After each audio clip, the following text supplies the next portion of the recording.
કહેશો કઈ રીતનું આવેદન પત્ર હતું બગસરા પોલીસ સ્ટેશનમાં? બગસરા પોલીસ સ્ટેશનમાં આવેદન દેવાનું કારણ કે છેલ્લા ઘણા દિવસોથી બગસરા શહેરમાં તેમજ આપણે બગસરા તાલુકાના તમામ ગામડાઓમાં જેવા કે હાલરિયા હોય, શહેરમાં હોય અને રાત દિવસ ચોરીના થોડા દિવસે ચોરીના બનાવ બની રહ્યા છે, ત્યારે આમ આદમી પાર્ટીને હરેક કોઈ પણ વ્યક્તિને જ્યારે મુશ્કેલી પડે ત્યારે એ લોકો આમ આદમી પાર્ટીને સૌથી પહેલાં જાણ કરતા હોય છે કે અમારી ચોરી થઈ. એને ખ્યાલ છે કે ભાઈ આમ આદમી પાર્ટી છે એ આપણા કાર્યનો અથવા તો જે કાંઈ બનાવ બન્યો એનો અવાજ બનવાની કોશિશ કરશે, ત્યારે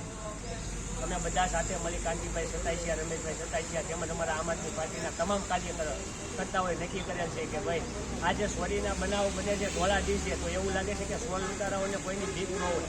ક્યાંક ને ક્યાંક કાયદો વ્યથાનું થોડું ઘણું ગમે ત્યાં અવાજ કાયદાની બીક ના હોય ત્યારે સોળ ધોળા દિવસે ચોરી કરે છે. તો પોલીસ આજે અમે પીઆઈ સાહેબને આવેદનપત્ર દેવા માટે આવેલા છીએ કે ભાઈ ઝડપથી વહેલી તકે જે કોઈ લોકોના ઘર કે દુકાનો કે શહેર કે ગામડામાં જે ચોરી થઈ છે એમને એમની વસ્તુ પરત મળે અને ચોરને વહેલી તકે ધરપકડ કરવામાં આવે.